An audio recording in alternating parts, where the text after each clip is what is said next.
billahi minasyaitonirrajim. Bismillahirrahmanirrahim. Alhamdulillahirabbil alamin wassalatu wassalamu ala asyrafil anbiya'i wal mursalin sayyidina Muhammad wa ala alihi wa sahbihi ajmain. Qala rabbi shrah li sadri wa yassir li amri wahlul 'uqdatam min lisani yafqahu qawli. Assalamualaikum warahmatullahi wabarakatuh. Apa khabar muslimin dan muslimat di rumah semua? Saya harap semua sihat, sejahtera insya-Allah. Kes, kalau kita lihat kes makin meningkat, subhanallah. Tadi ada satu makcik dia berbual dengan saya, macam mana ni tengok kes dah meningkat ni, macam mana, bila nak stop? Kita tak tahu bila nak stop. Apa yang kita dapat buat adalah kita usaha dan kita buat apa yang kita boleh dalam keupayaan kita dan kita serah pada Allah Subhanahu Wa Taala. Saya rasa apa yang kita alami sekarang, Allah Subhanahu Wa Taala nak ajar kita tentang tawakul, tentang ikhtiar. Kita cuba sedaya upaya kita dan bertawakul kepada Allah SWT. Bertawakal segalanya. At-tawakul maksudnya kita menyerah kepada Allah SWT, tapi bukan menyerahkan bulat-bulat tanpa usaha. Kita harus usaha sedaya upaya kita dan kita bertawakal kepada Allah. Dan yang kedua pelajaran yang kita dapat adalah bila-bila masa je kita boleh pergi. Bila-bila masa saja, subhanallah. Sebenarnya ini adalah satu peringatan untuk diri kita. Hari-hari kita tengok kes meningkat, kita ingatkan diri kita. Tak tahu kita ni antara salah satu daripada mereka ke yang kes-kes tu ke, ataupun kita nanti wallahualam, kita tak tahu. Kita dah tengok dah ramai pergi kerana virus ni. Betul tak? Kita tak tahu kita ni dah ditulis dalam buku ajal kita, penyebab kita meninggal dunia adalah apa. Sebab kita meninggal dunia mungkin ini, sebab mungkin ini, sebab mungkin virus, kita tak tahu, wallahualam. Jadi kita dapat ikhtiarkan sahaja. Kita dapat cuba sedaya upaya. Tapi kalau dah diletakkan sebab kematian kita adalah virus ini, kita tak dapat lari. Nak lari macam mana? Doa boleh tak? Boleh doa. Kita doa, kita ya Allah selamatkan kita. Tapi kalau dah ditulis dan Allah inginkan sebegitu, maksudnya kita akan meninggal dunia kerana sebab itu. Itu telah ditulis ketika kita 4 bulan dalam kandungan ibu kita, maka ajal kita telah ditulis. Jadi alhamdulillah hari ini kita akan go on. Kita dalam bab sakaratul maut. Sakarat maksudnya sakron maksudnya orang yang mabuk, orang yang tak boleh ingat, orang yang bingung. Orang yang minum arak namanya sukar, orang yang mabuk. Kerana apa? Kalau dia minum arak, dia bingung, dia tak tahu saya kena mana dia, apa dia, saya tak tahulah, tak pernah minum arak. Tapi sakron maksudnya dia bingung, intoxicate.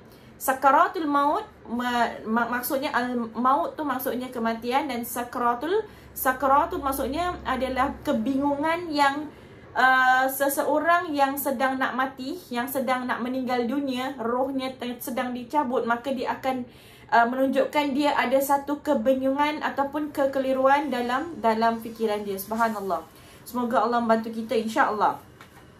Okey, jadi kita cakap tentang sakaratul maut. Betapa pedihnya sakaratul maut. Umar radhiyallahu an berkata kepada Ka'ab al-Ahbar, "Wahai Ka'ab, jelaskan kepada kami tentang kematian." Ka'ab menjawab, "Baiklah, wahai Amirul Mukminin, kematian itu laksana sebatang pohon berduri yang dimasukkan ke dalam rongga badan seseorang." Pohon yang berduri.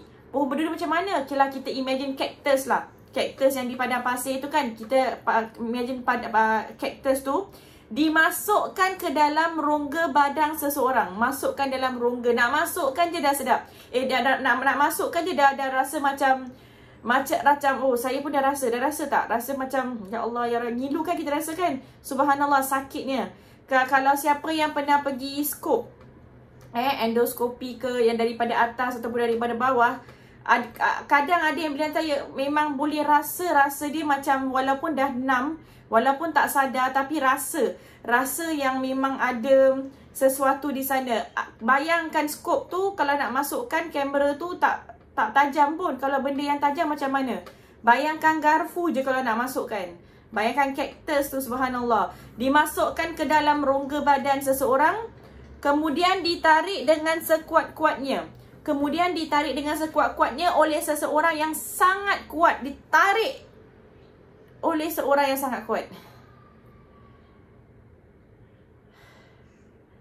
Saya dah tak dapat nak describe. Allahu Akbar. Tak dapat lagi. Bayangkan kalau sakitnya seperti itu. Saya rasa tak boleh terkata. Makanya kalau kita lihat kan, kita dah cakap, kita kalau tengok orang-orang yang meninggal dunia dalam sakaratul maut, kadang sakitnya terlalu sakit sampai mereka tidak dapat melafazkan. Dah tak dapat bersuara sakit dia macam mana. Subhanallah. Subhanallah. Kemudian ditarik dengan sekuat-kuatnya oleh seseorang yang sangat kuat, sehingga tertariklah semua yang tertarik dan tersisalah semua yang tersisa. Allahu Akbar. Bayangkan semua kita dah dimasukkan dalam rongga, maka ditarik segala-galanya. Allahu Akbar.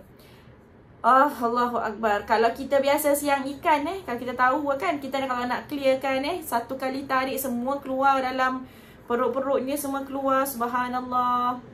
Allahu Akbar. Sakitnya memang sakit. Subhanallah.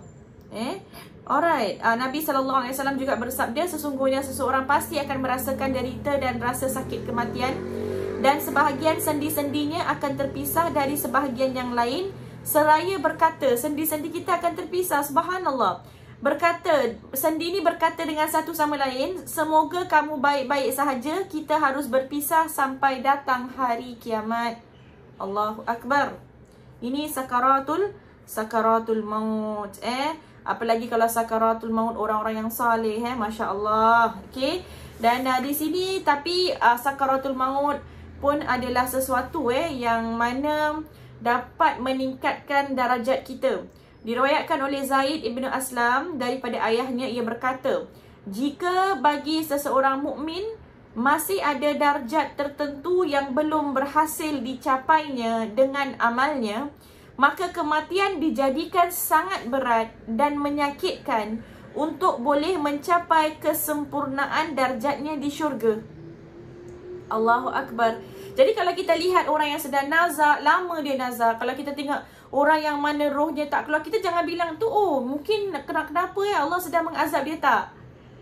Mungkin dia adalah seorang mukmin yang mana Allah nak meningkatkan darajatnya. Allah nak sempurnakan darajatnya. Jadi Allah berikan dia sakarat yang mana sakit supaya dia dapat sampai ke darajatnya. Subhanallah. Allahu Akbar. Jadi kalau kita lihat, ni satu pengajaran untuk diri kita. Kalau kita ada penyakit yang mana sakit, kadang kita ada penyakit yang mana dia hari-hari kena cocok badan kita. Hari-hari kita kena mungkin rasa ngilu, rasa sakit, rasa pedih. Ada sesuatu yang kita kena buat hari-hari, ataupun tiap kali kita kena pergi dialisis ke, ataupun kita pakai kantung buang air besar ke, stoma, yang mana kita rasa sakit. Banyak benda yang kita mungkin kena alami.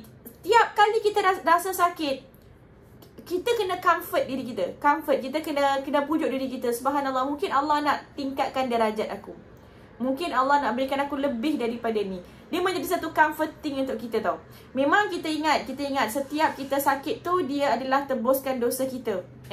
Tapi kalau kita ingatkan dosa kita, kadang-kadang boleh jadi risau tau. Kita jadi murung. Sebab apa? Ingatkan dosa kita yang banyak. Jadi boleh kita beritahu pada diri kita benda-benda yang positif. Seperti, subhanallah, ini Allah nak tingkatkan darajat aku. Allah nak dekatkan diri aku dengan Allah. Jadi Allah kasih kat aku banyak sakit macam gini. Jadi kita tengok sakit ni sebagai satu motivation. Okay, macam bring it on. Okay, tak apa, sakit, saya boleh lawan sakit ni. Sebab apa? Sebab saya nak dekatkan diri saya dengan Allah Subhanahu Wa Taala.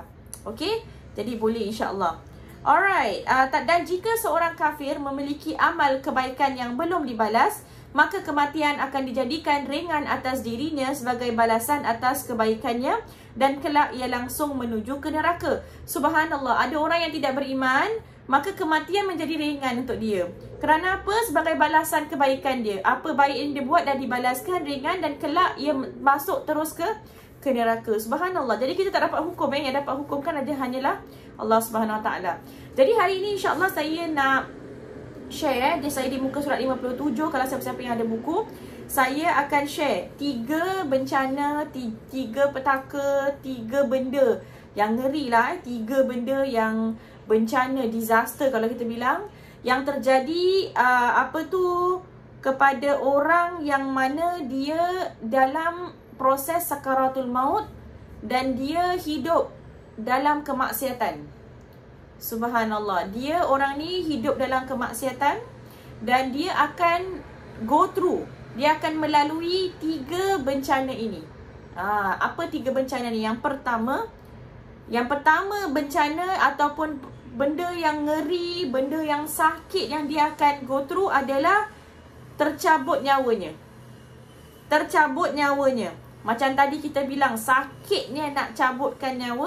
Seperti kita ambil kaktus tu, masukkan ke dalam rongga kita. Dan orang yang kuat itu, dia tarik seperti itu, keluar semua segalanya. Subhanallah, sakitnya seperti itu. Itu yang pertama, cabutnya nyawa. Yang kedua, experience atau pengalaman yang dia akan dapat yang mana akan membuat dia ngeri ketika sakaratul maut adalah menyaksikan sosok malaikat.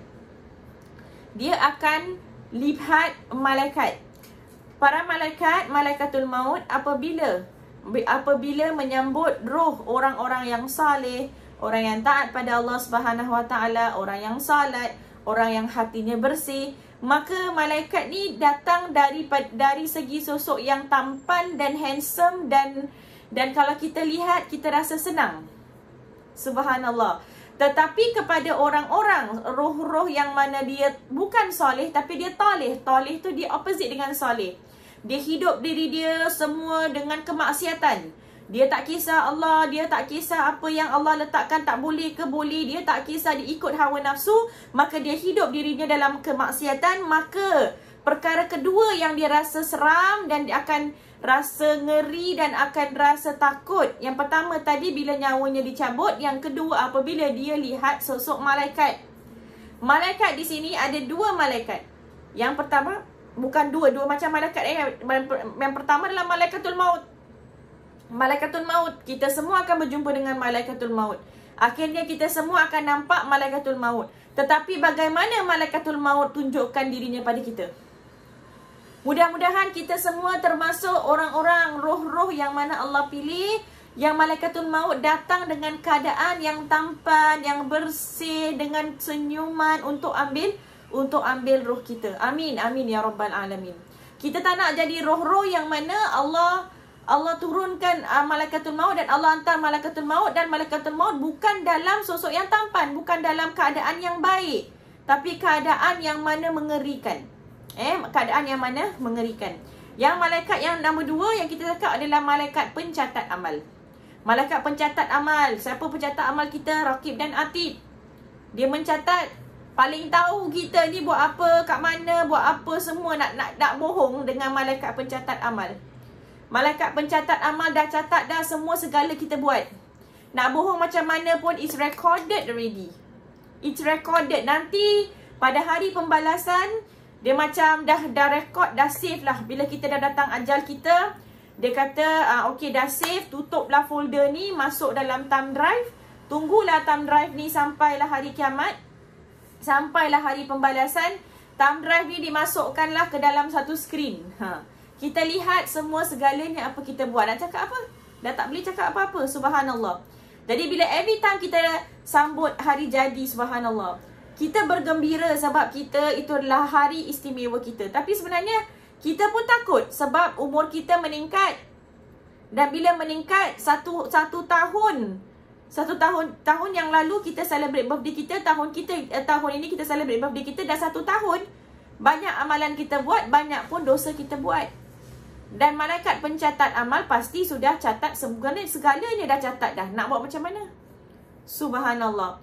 Subhanallah. Okey, jadi yang tadi pertama, sakit yang dirasakan adalah sakit ketika tercabut nyawanya. Yang kedua, yang ngeri yang dan ketakutan yang dia akan dapat adalah ketika dia lihat malaikat, sosok malaikat iaitu malaikatul maut, dan juga dia akan mendengar daripada malaikat pencatat amal. Dia akan rasa gentar serta takut begitu melihatnya. Subhanallah.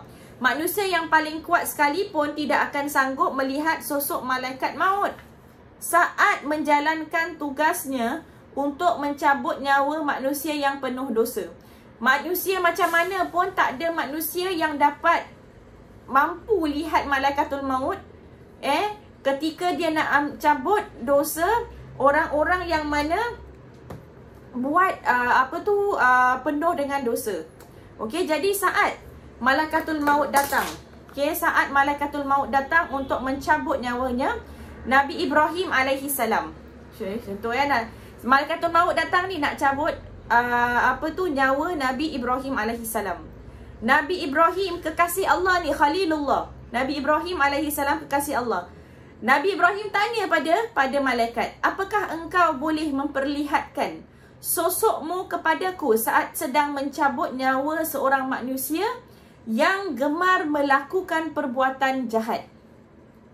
Nabi Ibrahim meminta kepada malaikat untuk tunjukkan aku dirimu, macam mana rupamu apabila kamu nak cabut nyawa orang yang mana dia gemar melakukan perbuatan jahat.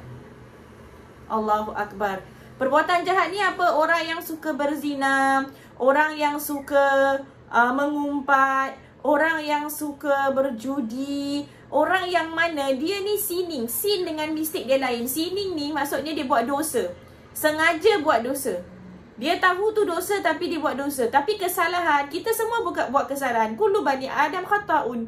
Kita semua buat kesalahan. Kesalahan tu kita tak perasan tu kesalahan. Oh, kita dah buat kesalahan, kita tak nak buat lagi. Tapi buat dosa. Sengaja nak buat dosa. Apa malaikat maut jawab dengan Nabi Ibrahim AS? Malaikat maut menjawab, anda tidak akan sanggup melihatnya. Tak sanggup. Ni Nabi Ibrahim tu. Nabi Ibrahim yang Allah suruh sembelih anak dia. Dan dia sanggup nak sembelih anak dia. Ni Nabi Ibrahim AS yang Allah suruh Nabi Ibrahim letak isterinya dengan anaknya, baby tu di padang pasir dan tinggalkan kepercayaannya kepada Allah SWT. Keimanan Nabi Ibrahim AS kepada Allah SWT. Bila nak dicampak ke dalam api, malaikat turun nak tolong. Nak tanya ni Nabi Ibrahim nak perlukan tolong ke, perlukan apa-apa ke. Apa kata Nabi Ibrahim? Tak perlu. Cukup untuk aku Allah. Allahu Akbar. Ni Nabi Ibrahim. Tapi apa kata Nabi Ibrahim? Dia berkeras, dia kata aku pasti sanggup. Pasti sanggup. Lihat malaikat maut. Akhirnya malaikat maut menjawab, baiklah, sekarang berpalinglah daripadaku. Jadi kata malaikat maut, okey, nak tengok kan macam mana dia rupanya malaikat maut ketika dia ambil roh orang-orang yang bergelimang dengan dosa. Jadi dia kata, turn around, berpalinglah daripadaku. Ibrahim pun berpaling daripadanya. Lalu ketika ia berbalik kembali, lepas tu dia turn balik, subhanallah, ia melihat di hadapannya susuk makhluk berkulit hitam legam, berambut lurus tegak, berbau busuk dan mengenakan pakaian serba hitam. Dari mulut dan lubang hidungnya keluar jilatan api. Melihat pemandangan itu, Ibrahim seketika jatuh pingsan. Nak bayangkan boleh, nak buat kartun boleh, tapi ni realiti Realiti sampaikan Nabi Ibrahim AS sendiri apabila tengok jatuh pingsan. Allahu Akbar. Okey. Melihat pemandangan itu, Ibrahim seketika jatuh pingsan. Ketika sedar kembali, malaikat maut sudah berubah dalam bentuk asal. Ia berkata, wahai malaikat maut, bila seorang yang derhaka melihat wajahmu saja pada saat kematiannya, nescaya itu sudah cukup menjadi hukumannya. Allah. Lihat wajah malaikat maut. Ketika kematian tu dah cukup menjadi satu hukuman untuk orang yang buat dosa. Apa perasaan orang yang bila sakaratul maut? Penyesalan. Lihat malaikat maut. Nampak malaikat maut dalam keadaan begitu, apa yang datang? Penyesalan. Dulu ketika di dunia banyak alasan kita buat dosa. Tak apalah, biarlah, kubur aku punya pasal lah kan. Tak apalah, sekejap lah, sikit lah. Bila nak tinggalkan, contoh nak tinggalkan solat sahaja. Alah, satu solat je. Tinggalkan pun ada apa, tak ada apa-apa apa. Kalau kita tinggalkan solat, ada sesuatu terjadi pada kita. Tak ada kan? Tak ada tinggal solat je, satu bencana ke apa terjadi pada kita ke, kita terjatuh ke, tak ada kalau kita tinggal solat terus kita kena langgar ke, tak ada. Allah SWT buat seperti itu. Kita kalau tinggalkan solat, meremehkan solat, kita tak nampak tak ada apa-apa. Memang ada difference lah. Orang yang solat, orang yang tidak meremehkan solat, jiwa ni akan rasa berbeza. Tapi tak ada immediate punishment, kita tak nampak. Tak nampak. Kata nantilah, solat lah, bingit lah, bising lah. Apabila kita tengok malaikatul maut, orang-orang yang rohnya adalah roh yang mana dia berdosa pada Allah SWT, apa yang dia rasa? Penyesalan. Sebab lihat dah, tengok je dah takut. Subhanallah. Mudah-mudahan Allah menggolongkan kita daripada orang-orang roh-roh yang mana kita tak dapat lihat malaikatul maut dalam keadaan sebegini. Kita nak lihat dia dalam keadaan handsome, dalam keadaan baik, dalam keadaan wangi, insya-Allah. Diriwayatkan oleh Abu Hurairah daripada Nabi SAW, baginda bersabda, sesungguhnya Daud alaihi salam adalah manusia yang sangat pencemburu. Jadi Daud alaihi salam ni, apa terjadi, Daud alaihi salam pun nampak ada satu lelaki dalam rumahnya. Dia dah kunci pintu, isteri dia pun dah kunci pintu, sekali ada satu lelaki dalam rumah. Jadi dia pun tanya, siapa lelaki ni? Jadi bila Daud alaihissalam nampak, tanya, siapa kamu ini? Lelaki-lelaki tu jawab, aku adalah orang yang tidak merasa takut pada para raja dan tidak pernah boleh dihalangi oleh pengawal raja. Jadi Daud alaihissalam berkata, demi Allah, bererti engkau ni malaikatul maut. Dan saat itu pula Daud alaihissalam meninggal dunia. Maksudnya kalau kita lihat, Nabi Daud alaihissalam nampak malaikatul maut dalam keadaan yang mana dia keadaan yang tidak mengerikan. Ni roh-roh orang yang Masya Allah, yang alim. Ada lagi di sini, seandainya seseorang hanya melihatnya dalam mimpi sahaja, ia akan selalu tampak murung sepanjang hidupnya. Wow, Masya Allah. Kalau kita lihat malaikatul maut sekali je, kita akan terngiang-ngiang sampai boleh datang kemurungan. Pernah tengok tonton cerita hantu tak? Dulu kecil-kecil kita tengok, saya tak suka cerita hantu. Sekarang pun saya dah tak tengok lagi dah. Tapi dulu kecil-kecil kan, suka tengok cerita hantu kan. Bila kita tengok cerita hantu je, apalagi kalau cerita hantu vampire Cina tu yang taruh ni kan, kelakar kan, subhanallah. Tapi bila kita tengok, padahal cerita dia kelakar kan, tapi cerita hantu kan. Bila lihat cerita tu, kita boleh tidur tak? Oh, tak boleh tidur. Saya kejut kakak saya nak pergi toilet. Saya kejut semua satu rumah nak pergi toilet. Kalau nak act brave pun kadang-kadang tak brave sangat kan. Tadi terngiang-ngiang. Ini tengok benda yang mana dia menyeramkan. Apalagi kalau kita tengok malaikatul maut dalam keadaan sosok yang tidak, yang busuk, yang hitam legam, yang dalam kemarahan dengan api, subhanallah. Namun seseorang yang taat. Jadi di sini kita nampak orang yang sedang sakaratul maut, sakitnya sakarat dia fizikal, cabut nyawa. Sakit tak? Sakit. Sendi satu dengan satu tu rasa sakitnya seperti sakit fizikal tu, kita rasa tu satu fizikal. Yang kedua, sakit apa? Psychological. Sakit psychological. Nampak psychological kita trauma sebab lihat sosok yang mana kita terperanjat dan rasa takutnya. Itu adalah psychological trauma, psikologi. Jadi sakit bukan hanya fizikal sakaratul maut, sakitnya juga psychological. Subhanallah. Jadi seorang yang taat akan melihat malaikatul maut dalam susuk yang sangat tampan dan elok. Orang yang taat, insya-Allah, mudah-mudahan kita termasuk orang-orang yang mana kita dapat tengok malaikatul maut dalam susuk yang sangat tampan dan elok. Diriwayat oleh Ikrimah daripada Ibnu Abbas, sesungguhnya Ibrahim alaihissalam adalah seorang yang penuh perhatian. Ia memiliki sebuah rumah yang khusus untuk beribadah. Setiap kali pergi, ia selalu menguncinya. Pada suatu hari ketika pulang ke rumah tersebut, ia melihat ada seorang laki-laki di dalamnya.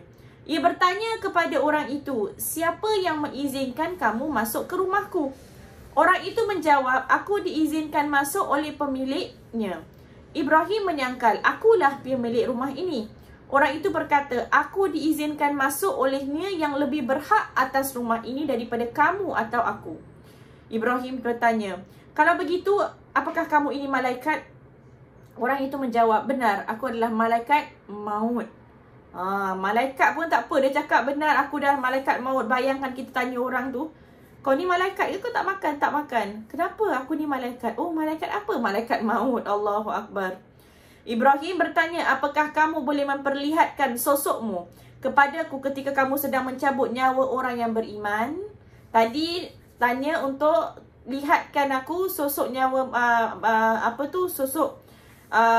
sosokmu kepadaku ketika kamu cabut orang roh-roh orang yang tidak beriman. Ni kalau orang beriman macam mana?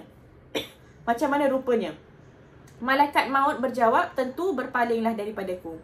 Ibrahim pun berpaling dan ketika berpaling kembali ke arah malaikat itu. Tampaklah sosok seorang pemuda gagah. Pemuda gagah lagi tampan, berpakaian indah dan menaburkan aroma yang sangat harum. Ibrahim berkata, wahai malaikat maut, seandainya orang yang beriman melihat sosokmu sahaja saat ia akan mati, baginya hal itu sudah cukup sebagai balasan atas amal kebajikannya. Allah. Begitu indahnya malaikatul maut. Kita lihat aja dah cukup lah. Cukup, rasa cukup lah. Ini kalau aku dapat ganjaran untuk apa yang aku telah buat dalam dunia untukmu, ya Allah, cukup. Subhanallah. Ya Allahu Akbar. Itu malaikatul maut. Jadi ada dua, malaikatul maut boleh jadi dalam sosok yang busuk, hitam legam dan marah, dalam keadaan yang memang kita tak nak tengok lah, yang boleh memingsankan sampai Nabi Ibrahim AS pun pingsan. Dan yang kedua dalam sosok yang tampan dan gagah yang dengan wangi, insyaAllah. Jadi itu malaikatul maut. Yang kedua malaikat apa? Malaikat pencatat amal. Ingat tak, kita masih dalam bab 3 disaster, 3 bencana, 3 benda yang ngeri yang akan terjadi kepada orang-orang, roh-roh yang mana dia sering buat dosa, dia bergelumang dengan dosa. Satu, yang tadi fizikal dia ada kesakitan, fizikal dia sendiri sakit ketika sakratul maut. Yang kedua, dia akan lihat malaikat, psychological maut. Akan lihat malaikat. Okey, jadi yang kedua dia akan lihat malaikat pencatat amal. Wuhaib mengatakan, aku mendengar bahawa setiap orang yang mati pasti akan diperlihatkan kepadanya 2 malaikat yang bertugas mencatat amalnya. Jika ia seorang yang taat, kedua malaikat itu akan berkata, semoga Allah memberimu balasan yang baik. Banyak majlis kebaikan yang kamu selenggarakan dan kami ikut duduk di tengah-tengahnya. Dan banyak amal soleh yang kamu lakukan dan kami ikut menyaksikannya. Wah, subhanallah. Kalau malaikat cakap dengan kita gini, subhanallah. Jadi banyaklah pergi kelas-kelas. Sekarang kelas tak ada kat masjid ke, kelas tak ada kat luar ke, ada Zoom, ada online, kita dengar. Mana kita dapat buat, kita buat. Sebaliknya, jika ia orang yang jahat, kedua malaikat itu akan berkata kepadanya, mudah-mudahan Allah tidak memberimu balasan yang baik. Banyak kata-kata keji yang kamu ucapkan dan kami ikut mendengarnya. Jadi mudah-mudahan Allah tidak memberimu balasan yang baik. Allah ni malaikat yang mana dia doakan yang tidak baik untuk roh tu. Ketika itulah orang yang sekarat, yang sekarat hanya boleh memandang lesu ke arah kedua malaikat tersebut dan selamanya ia tidak akan kembali lagi ke dunia. Allah. Ketika tu nampak pendamping kita malaikat, dan kita kalau buat baik maka kita happy. Aku dah kau dah buat baik, aku duduk bersama kau dengan dalam majlis-majlis, good news, subhanallah. Kita akan rasa bahagia. Tapi roh-roh yang tidak, roh-roh yang mana dia tak kisah pasal Allah, maka hari itu dia rasa apa? Penyesalan. Okey, tadi yang ngeri benda yang sakit, benda yang menakutkan. Yang kedua adalah bila tengok malaikat. Benda yang menakutkan yang ketiga. Yang pertama tadi sakaratul maut, sakitnya. Yang kedua, melihat malaikatul maut dan juga malaikat pencatat amal. Dengar apa malaikat pencatat amal datang tu dah mengerikan.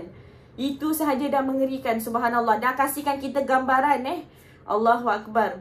Bayangkan yang ketiga ni memberikan gambaran yang lebih jelas. Apa itu yang ketiga ni? Ketiga adalah orang-orang roh-roh, orang yang derhaka ni, dia akan menyaksikan, akan diberikan satu visualization tempat mereka di neraka.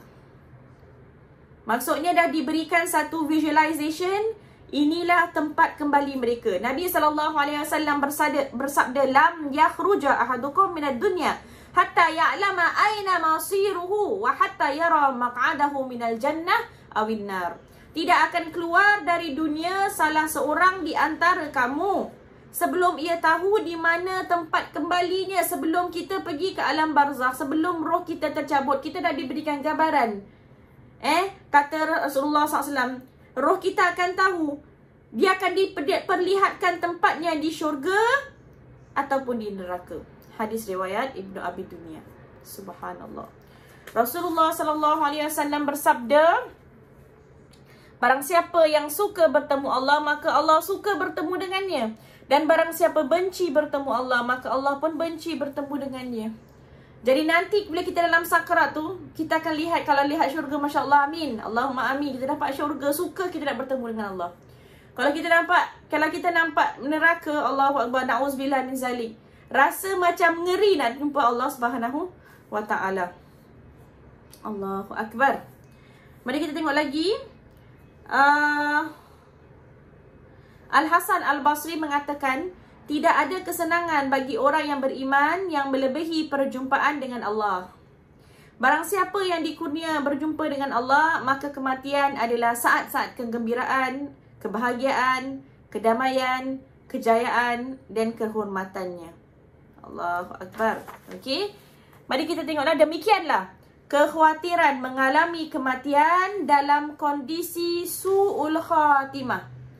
Orang-orang yang mana roh-rohnya takut, itu yang nak maksudnya su'ul khatimah dengan husnul khatimah.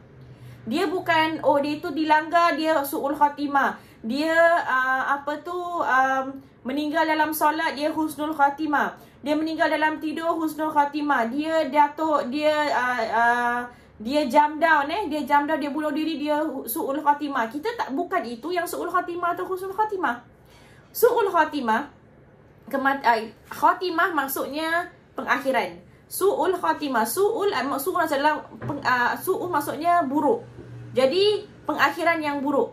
Husnul khatimah, husnul maksudnya bagus, pengakhiran yang bagus. Kita nak pengakhiran yang bagus dan pengakhiran yang kita tak nak pengakhiran yang tidak bagus. Su'ul khatimah, betul tak? Kita nak husnul khatimah. Pengakhiran yang kita cakap adalah pengakhiran ni, bukan pengakhiran cara kita meninggal dunia, tapi pengakhiran ini. Pengakhiran ni, apakah kita melalui 3 ngeri benda yang menakutkan ini? Subhanallah. Jadi kalau kita dapat lihat malaikatul maut dengan cara yang Masya Allah, yang cantik, yang tampan, dan kita dapat diberitahu oleh malaikat pencatat amal kita bahawa kita adalah orang yang baik, bahawa mereka saksikan kebaikan kita, dan kita diberikan gambaran yang kita akan masuk syurga, maka itulah yang dinamakan sebenar-benarnya dan dinamakan husnul khatimah, pengakhiran yang baik. Detik-detik terakhir apabila kita nak meninggal dunia. Su'ul khatimah adalah seperti tadi tu. Kita lihat malaikatul maut dengan keadaan yang buruk, dengan keadaan yang menakutkan. Kita lihat pencatat amalan, pencatat amal kita, malaikat pencatat amal kita mendoakan yang buruk-buruk bagi kita supaya kita dapat balasan untuk keburukan kita. Subhanallah. Lepas tu kita ditunjukkan neraka. Allahu Akbar. Itu yang dinamakan su'ul khatimah, pengakhiran yang tidak baik, pengakhiran yang jelek, pengakhiran yang buruk. Subhanallah. Jadi kita doalah sama-sama. Ya Allah, kan kita adakan doa, ya Allah berikan aku, kalau kita tak faham bahasa Arab, cakap bahasa Melayu kita, ya Allah berikan aku husnul khatimah. Ya Allah berikan suamiku husnul khatimah. Ya Allah berikan isteriku husnul khatimah. Ya Allah berikan ibu bapaku husnul khatimah. Berikan datuk dan nenekku husnul khatimah. Berikan anak-anakku husnul khatimah. Berikan orang-orang yang aku sayang husnul khatimah. Berikan kawan-kawan aku husnul khatimah. Berikan semua muslimin dan muslimat husnul khatimah. Ya Allah, ya Allah, berikan semua yang sedang nonton ni hari ni, insya-Allah. Semuanya ya Allah, berikan kita semua, termasuk saya, termasuk muslimat, termasuk keluarga muslimat, semuanya ya Allah. Berikan kami semua husnul khatimah. Itu yang kita nak. Pengakhiran yang cantik. Sebab pengakhiran kita adalah satu refleksi. Reflection apa yang kita telah melakukan, apa yang kita telah lakukan seumur hidup kita. Jadi kita nak pengakhiran yang baik, insya-Allah. Alhamdulillah, di sini sahaja untuk topik hari ini, insya-Allah, husnul khatimah dengan su'ul khatimah. Dan insya-Allah kita akan nanti next week kita akan cakap pasal keadaan yang disukai pada orang yang menjelang ajal, iaitu husnul khatimah, dan kesedihan saat bertemu malaikatul maut, insya-Allah. Okey, terima kasih muslimat. Insya-Allah kita jumpa lagi. Doakan yang terbaik, stay safe muslimat dan muslimin dan muslimat semua, insya-Allah. Kita berjumpa lagi. Kita akhiri dengan tasbih kafarah dengan suratul Asr. Bismillahirrahmanirrahim. Subhanakallah bihamdik, asyhadu an la ilaha illa anta, astaghfiruka wa atubu ilaik. Bismillahirrahmanirrahim. Wal 'asr, innal insana lafi khusr illa alladziina amanu wa 'amilus shalihat wa tawassaw bil haqqi wa tawassaw bis sabr. Terima kasih muslimat. Assalamualaikum warahmatullahi wabarakatuh.